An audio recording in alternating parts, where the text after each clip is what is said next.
C'est une tendance de fond géopolitique qui est à peine traitée par les médias français dominants, sauf quand il s'agit de faire dans du complotisme et de pointer du doigt les manœuvres de déstabilisation de la Russie. Un vent de révolte contre la France souffle dans l'ancien précaré colonial et post-colonial, dans des pays du Sahel comme le Mali, le Burkina Faso et le Niger, où la lutte contre le terrorisme piloté par Paris ne règle rien, mais semble aggraver les problèmes. Mais aussi au cœur du continent africain, en République centrafricaine et même au Tchad. Le Tchad, cœur militaire d'un empire en décomposition, où de puissantes manifestations contre l'action de l'ancienne puissance coloniale ont eu lieu ces derniers jours. On se demande forcément jusqu'à quel point la France est impliquée pour être regardée par la rue tchadienne comme un acteur de politique intérieure. L'enquête que vient de boucler notre confrère Thomas Dietrich nous donne une idée de l'ampleur des liaisons dangereuses. Comment une filiale historique d'un établissement public français s'est-elle retrouvée à fournir des outils cartographiques et des technologies pouvant permettre à l'une des pires dictatures au monde de réprimer avec efficacité les contestations internes? Et comment elle s'est retrouvée à reverser des commissions de manière plus ou moins masquée à des fils de l'ex-président Idriss Déby, décédé et remplacé par un autre de ses fils en toute illégalité et sous le parrainage actif d'Emmanuel Macron lui-même. C'est une histoire qui n'est pas surprenante, mais qui demeure révoltante, et Thomas va nous la raconter. Bonjour Thomas. Salut Théophile. Est-ce que tu peux nous raconter cette folle histoire de cartographie mise au service d'une des pires dictatures au monde par une entreprise française liée historiquement à l'État? Alors je pense que tout le monde connaît l'IGN. C'est l'Institut national d'information géographique et forestière.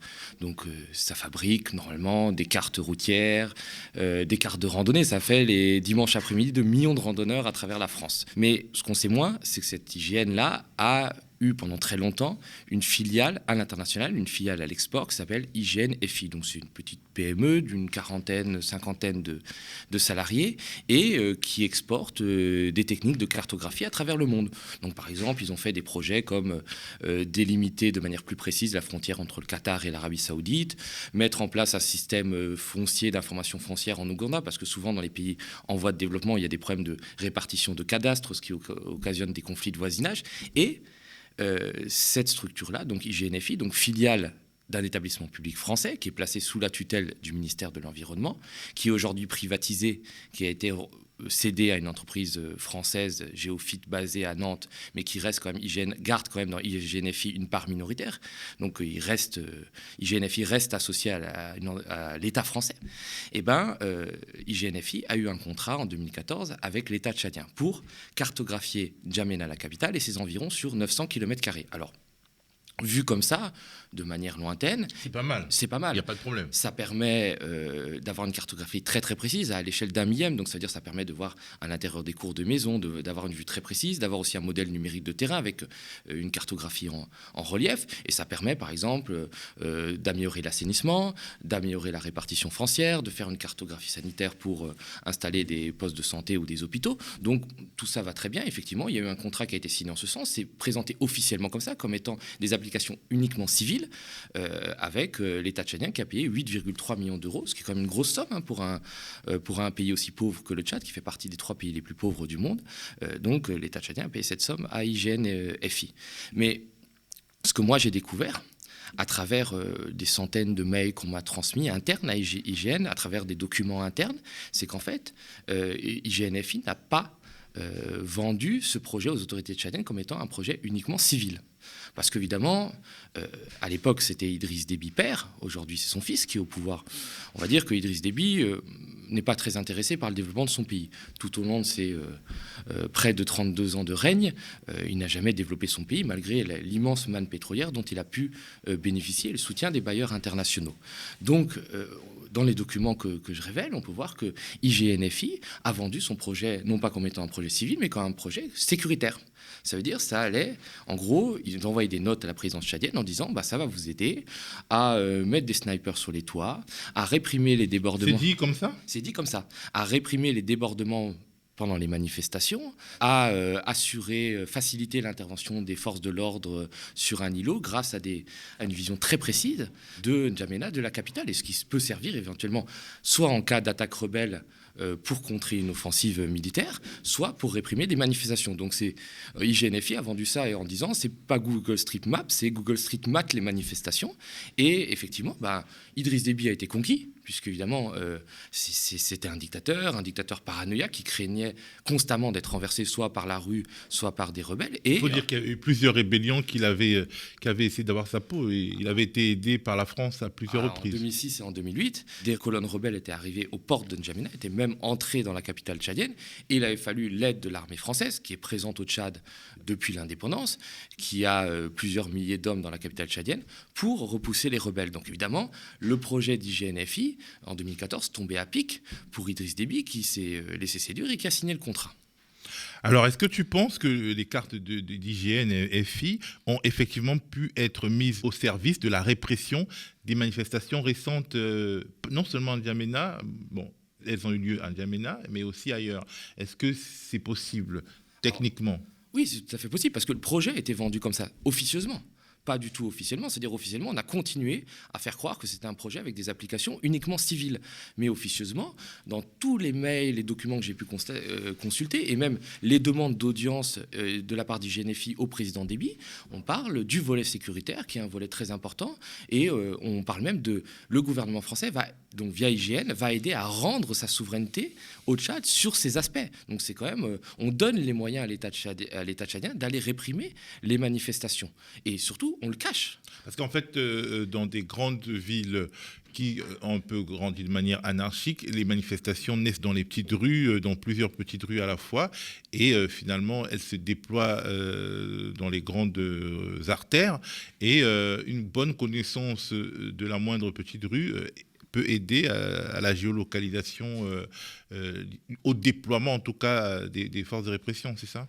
Tout à fait, c'est-à-dire que par exemple si on prend les dernières manifestations qu'il y a eu à N'Djamena, et notamment le 27 avril 2021, c'est-à-dire le 20 avril 2021, Idriss Déby est annoncé décédé. Il est tué au combat dans des circonstances un peu troubles. Et il y a un coup d'État, c'est son fils qui commande la garde présidentielle, qui s'appelle Mahamat Idriss Déby, qui prend le pouvoir de manière complètement inconstitutionnelle, puisqu'il suspend le gouvernement, l'Assemblée, il dissout la Constitution, et tout ça avec l'aval de la France. Et bien évidemment, la population tchadienne, qui pendant 30 ans a souffert sous le joug d'Idriss Déby, va se révolter et va avoir des manifestations. Et effectivement, comme tu le dis, ces manifestations, c'est pas un grand cortège qui part d'un point A pour arriver à un point B. C'est des petites manifestations sporadiques qui commencent dans des quartiers où les jeunes ne savent pas trop où aller. Et c'est vrai que pour un État, pour des forces de sécurité, avoir une cartographie très précise de la capitale, savoir quel est le terrain dans telle ou telle cour intérieure de maison, c'est très important. Et ça a pu permettre une répression féroce, par exemple, de cette manifestation du 27 avril 2021.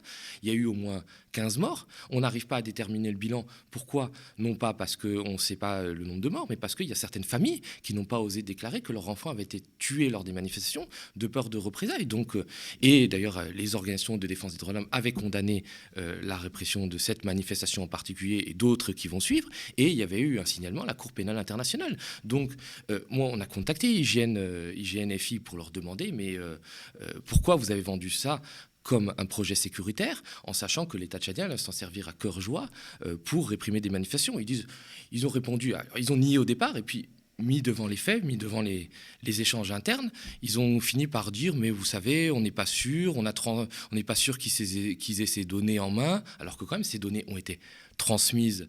Il y a eu un transfert de technologie, on a donné toutes ces données et elles ont été remises notamment au président Idriss Déby qui avait reçu les cartes de N'Djamena et qui était tout à fait libre d'en faire ce qu'on veut. Alors ils me disent oui, mais c'est le côté plutôt foncier, l'aspect cadastre qui les intéressait. Connaissant la nature féroce et répressive du régime Déby, on peut en douter. Il n'en reste pas moins que c'est pas à la demande des autorités tchadiennes que IGNFI a proposé ce volet sécuritaire. C'est eux-mêmes qui, pour vendre leur projet, pour gagner de l'argent, parce que c'est quand même un gros contrat à 8,3 millions d'euros, ont démontré toutes les applications que pouvait avoir cette cartographie très précise dans le champ de la défense ou du volet sécuritaire et notamment la répression de manifestations. Alors, il y a une anecdote assez rocambolesque dans cette affaire, car IGNFI a pris en photo non seulement la ville de N'Djamena, la capitale tchadienne, mais aussi des petits bouts du Cameroun voisin. Ce sont des révélations qui peuvent créer des débats et même des contestations au Cameroun. Alors, Effectivement, c'est-à-dire le contrat est signé en 2014, mais ça met du temps à démarrer puisqu'il y a la chute des cours du pétrole et l'État tchadien est embourbé, n'a plus les moyens de payer, il est menacé par des fonds vautours. Donc on se retrouve en 2017 et le projet ne démarre qu'en 2017. Donc IGNFI loue un petit avion pour aller faire les prises de vue du secteur donné, donc de N'Djamena et des faubourgs de N'Djamena, donc 900 km². Sauf que N'Djamena est frontalier du Cameroun. Il suffit juste de traverser les deux fleuves, le Chari et le Logone, et on se retrouve au Cameroun, à la ville voisine de Koussiri. Et d'après le plan de vol qu'on a pu consulter, ils ont débordé sur le Cameroun, ils sont allés prendre 80 km² de territoire camerounais en photo, et notamment le pont qui permet d'entrer du Tchad en territoire camerounais. Donc, dans le cas d'une invasion, ça serait fort utile. Et la ville de Koussiri. Donc, si vraiment demain l'État tchadien... Et on sait qu'à l'époque, Idriss Déby était plutôt en froid avec le Cameroun. Paul Biya, le président camerounais, l'accusait de soutenir... il accusait Idriss Déby de soutenir plus ou moins en sous-main Boko Haram.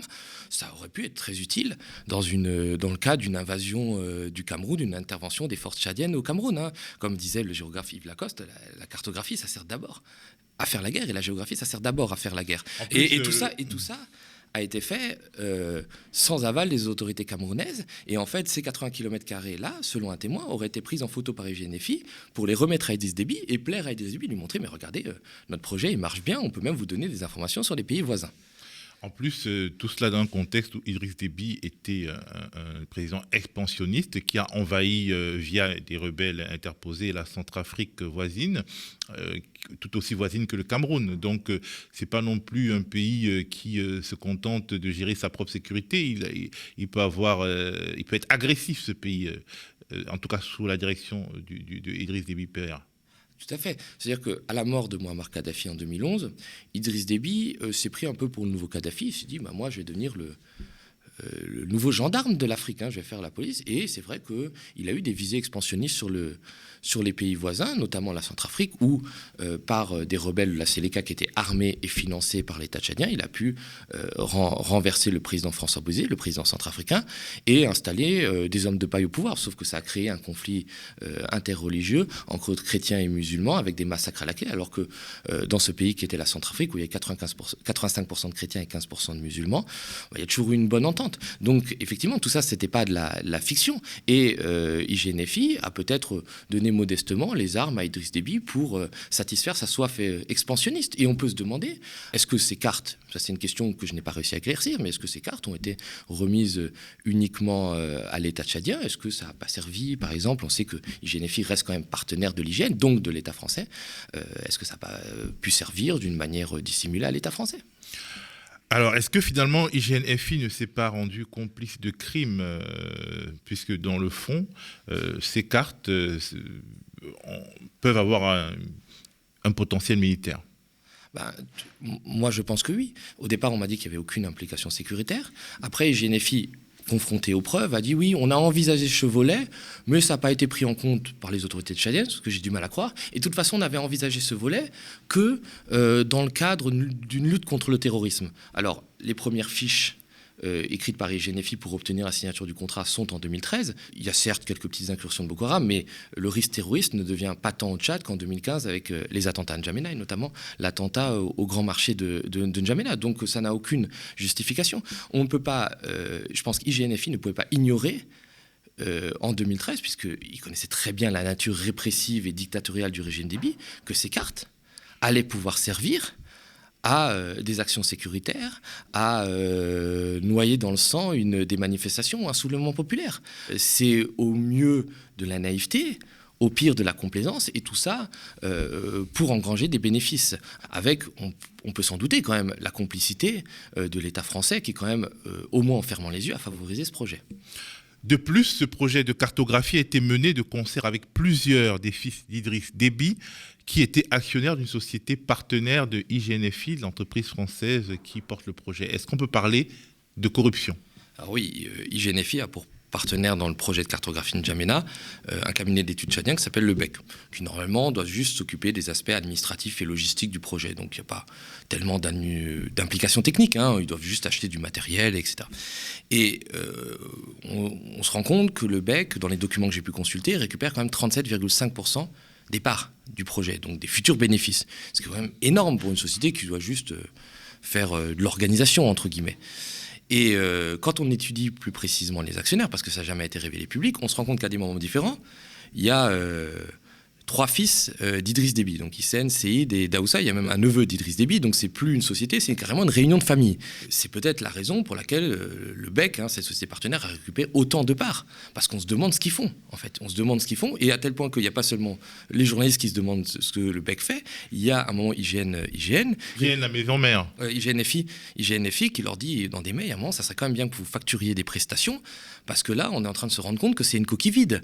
Donc, ce que va faire IGNFI, c'est qu'ils vont leur transférer, ils sont à ce moment-là à 30% de part, le BEC, ils vont leur transférer encore 7,5% pour arriver à 37,5%, en leur disant, s'il vous plaît, avec ces 7,5%, vous achetez du matériel, vous détournez pas cet argent, qu'on ait au moins quelques factures, qu'on puisse justifier l'existence de ces sociétés. Parce qu'en fait, rien ne justifiait l'existence de ces sociétés, excepté le fait que il y a des enfants de Déby à l'intérieur et que peut-être l'État tchadien a exigé d'IGNFI qu'ils permettent la mise en place de cette société écran, très clairement, pour que les enfants Déby puissent prendre leur commission au passage. Donc effectivement, ça peut s'apparenter à de la corruption, du détournement, encore une fois, des deniers de l'État tchadien, qui déjà est très pauvre et qui ne s'occupe absolument pas du développement de son pays. Alors, tout cela intervient dans un contexte de fort soutien d'Emmanuel Macron au nouveau président, le fils d'Idriss Déby. Les révélations que tu fais et les manifestations qui ont lieu aujourd'hui contre la présence française. D'ailleurs, dans le projet IGN-FI, très proche d'Emmanuel Macron a été intervenu, tu nous le révèles aussi. Est-ce que tu penses que le gouvernement français a soutenu le projet d'IGN-FI et en a même tiré certains bénéfices ? Alors, effectivement, sur le projet d'IGNFI, il y a un personnage qui est bien connu du grand public français, en tout cas des initiés, qui s'appelle Thierry Coste, qui est un conseiller officieux d'Emmanuel Macron, qui est un peu le lobbyiste des chasseurs, qui s'était opposé à Nicolas Hulot lorsqu'il était au ministère de l'écologie, qui avait même été jugé par certains comme responsable du départ de Nicolas Hulot. Ce qu'on sait moins, c'est que Thierry Coste, avant de conseiller officieusement Emmanuel Macron et de faire le lobbying des chasseurs, était le conseiller d'Idriss Déby. Alors, je l'ai eu au téléphone, il se décrivait comme le monsieur écolo, le monsieur ruralo d'Idriss Déby, donc je ne sais pas si c'est un titre de gloire, et il me dit que oui, il avait trouvé ce projet génial parce que c'était une petite PME française et que quand même il fallait lutter contre les méchants américains et les méchants israéliens et que il avait facilité les contacts entre IGNFI, l'État tchadien, et que d'ailleurs même sur un autre projet d'IGNFI au Sénégal, de cartographie toujours, il avait été rémunéré par IGNFI, donc effectivement il était intervenu. Et j'ai posé la question à IGNFI et à Thierry Coste, est-ce que l'État français a favorisé ce projet ? Ils se sont dit, oui, c'était une petite PME française. Est-ce que l'État français était au courant du fait qu'on ne vendait pas seulement un projet civil, mais aussi un projet sécuritaire ? Tout le monde dit non, mais on peut se douter qu'avec la présence de services de renseignement français très fortes au Tchad, le Tchad c'est un peu l'état des GSE, c'est-à-dire la France a des yeux et des oreilles partout, on peut se douter que l'État français, en tout cas les services de renseignement, étaient au courant de ce que IGNFI vendait comme type de cartographie. D'ailleurs, IGNFI ne s'est pas arrêté là, ils ont un projet de cartographie actuellement à Moundou, qui est une des principales villes du pays, là où il y a des manifestations, projet d'ailleurs financé par l'Union européenne. Et en 2019, ils ne se sont absolument pas arrêtés à la cartographie d'une ville. C'était un moment où il y a eu des attaques rebelles. Il faut se souvenir qu'il y avait une colonne de rebelles qui n'est absolument pas djihadiste, qui descendait de Libye, colonne qui était commandée à distance par un des neveux d'Idriss Déby, qui s'appelle Timan Erdimi, qui était en froid avec son oncle, était entré en rébellion, et la colonne a été bombardée par l'armée française, hors de tout mandat de lutte contre le terrorisme au Sahel.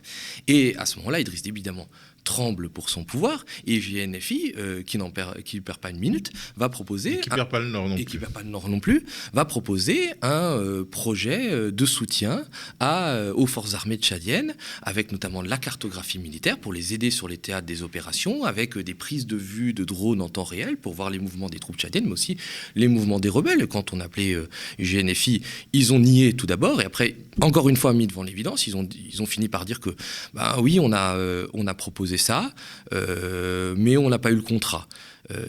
Alors, vrai ou pas, j'en sais absolument rien. Je suppose que si c'était vrai, ils s'en vanteraient pas. Il n'en reste pas moins que, là encore, une fois, cette société française ne pouvait pas ignorer le caractère très peu républicain de l'armée tchadienne et les nombreux crimes dont on l'accuse au Tchad, mais aussi, par exemple, en Centrafrique, au Niger, il y a des crimes de guerre qui sont commis par l'armée tchadienne. Et encore une fois, cette société française a voulu se faire de l'argent sur le dos du peuple tchadien, quitte à coopérer avec une armée qui le réprimait.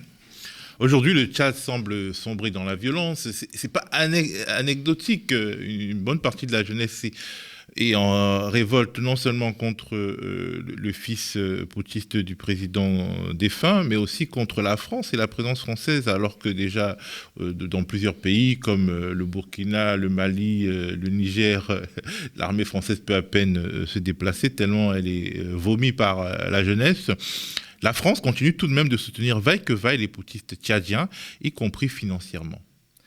Alors oui, effectivement, c'est-à-dire en avril 2021, quand Déby père est mort, la France a aidé à l'installation de son fils au pouvoir, en niant complètement la constitution tchadienne, en violant le désir du peuple tchadien qui était très clairement tourné vers l'alternance. On a installé le fils au pouvoir.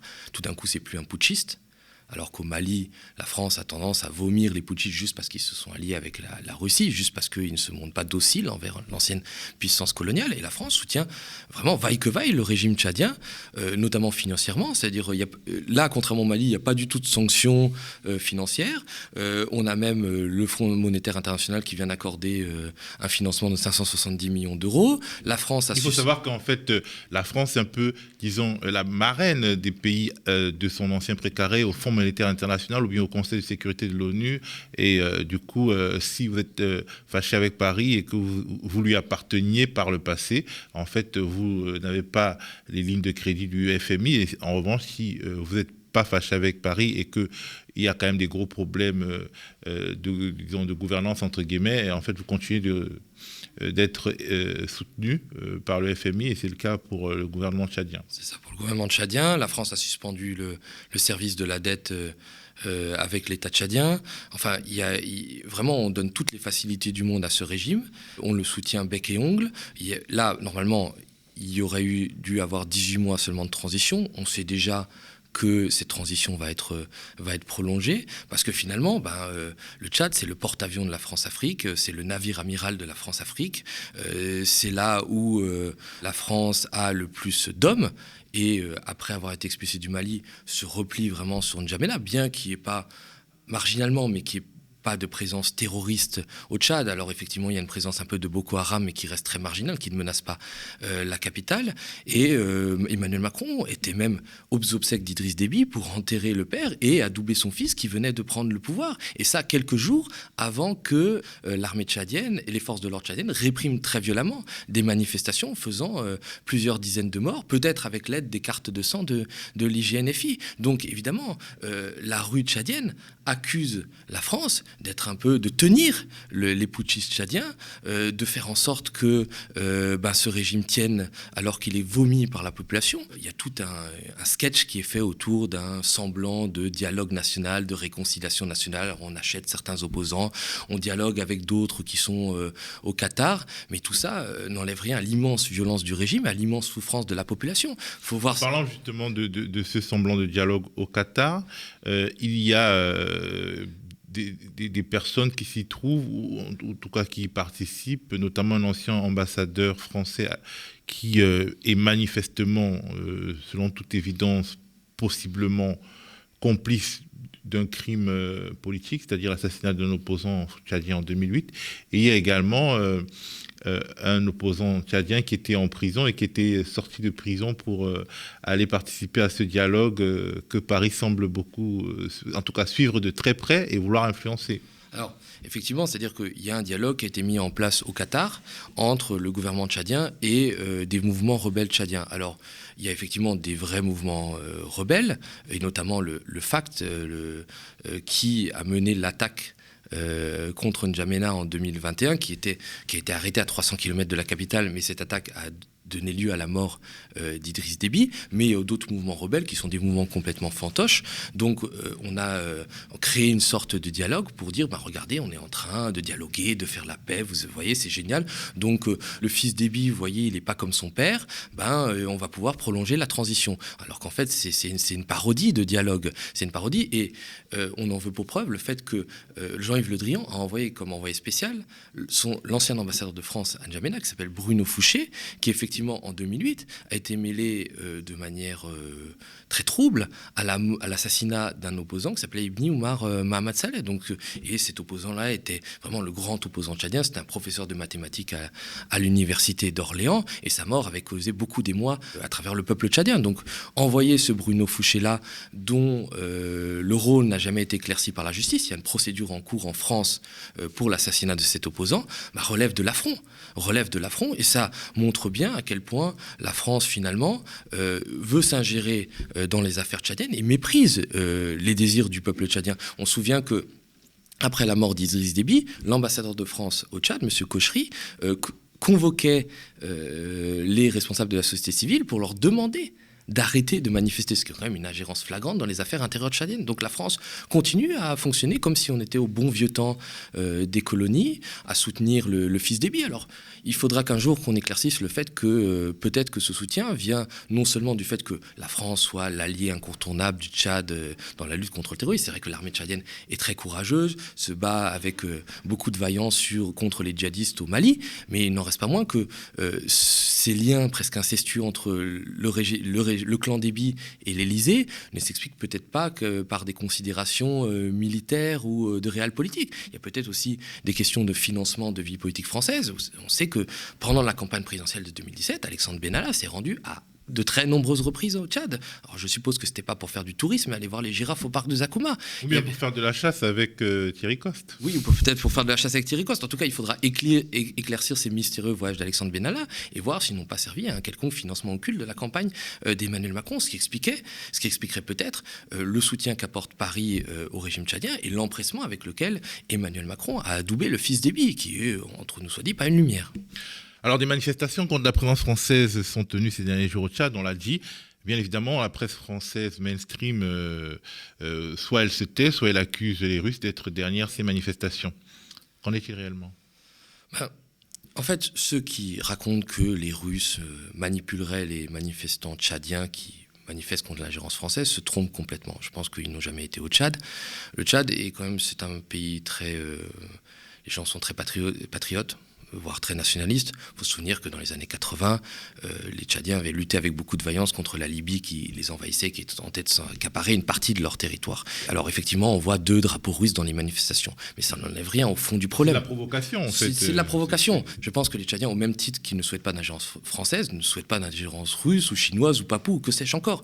Il y a vraiment une colère contre la présence française, contre la présence militaire française qui, 60 ans après les indépendances, continue à maintenir ses troupes, à décider de qui doit être président, à lutter contre les opposants, à participer des fois à leur assassinat, comme ça s'est fait en 2008 avec l'ambassadeur Bruno Fouché. Donc cette colère, elle s'est exprimée on ne s'est pas pris à des citoyens français, on s'est pris à quelques stations-service, mais c'est une colère de la population qui est générale. Et d'ailleurs, on l'a vu, puisqu'on a manifesté dans quasiment toutes les villes du Tchad, à N'Djamena, à Ati, à Abéché, partout, contre cette France qui soutient un régime qui n'arrive pas à développer le Tchad, puisque depuis la mort d'Idriss Déby, rien n'a changé, et il continue à avoir des massacres, de la violence, des choses entre éleveurs et agriculteurs, des éleveurs qui sont surarmés, qui protègent des fois les troupeaux de bétail appartenant à des pontes du régime. Pas plus tard qu'il y a quelques jours, il y a eu des massacres entre orpailleurs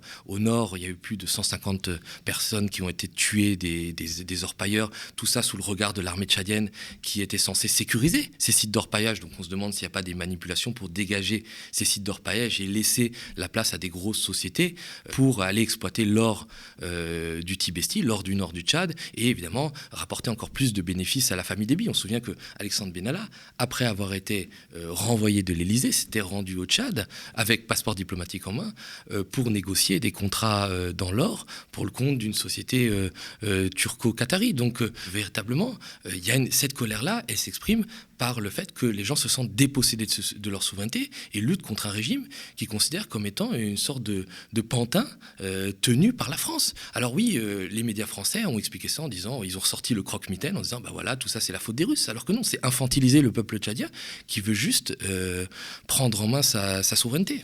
Et ce n'est rien d'autre que du complotisme dont une partie des médias mainstream nous rebâche les oreilles. C'est du complotisme de voir la même source derrière tous les problèmes sans avoir des preuves derrière. Et personne dans la classe politique française, y compris à gauche, n'a dénoncé l'arrestation de 5 leaders de la société civile tchadienne, dont le président de la Ligue tchadienne des droits de l'homme, dont le président du principal syndicat, qui aujourd'hui ont été arrêtés, non seulement arrêtés, mais transférés dans le désert pour être incarcérés, alors qu'en fait, ils n'avaient que mené des manifestations pacifiques. Merci beaucoup Thomas de nous informer sur ce sujet. Nous sommes là, le média aussi pour ça, pour porter la parole de ceux à qui on ferme la bouche et pour évoquer aussi les angles morts de notre traitement médiatique à nous, le paysage audiovisuel français. Effectivement, voilà, ce sont des choses qui ne sont pas belles à voir mais qui existent et merci de nous le rappeler. Merci à vous de nous regarder. Le média est un média indépendant qui ne vit que de ses abonnements et des dons de ceux qui l'aiment. Donc, pour nous permettre de continuer à faire ce travail que nous considérons comme du travail de service public, abonnez-vous, faites-nous des dons, partagez, diffusez notre contenu. Merci.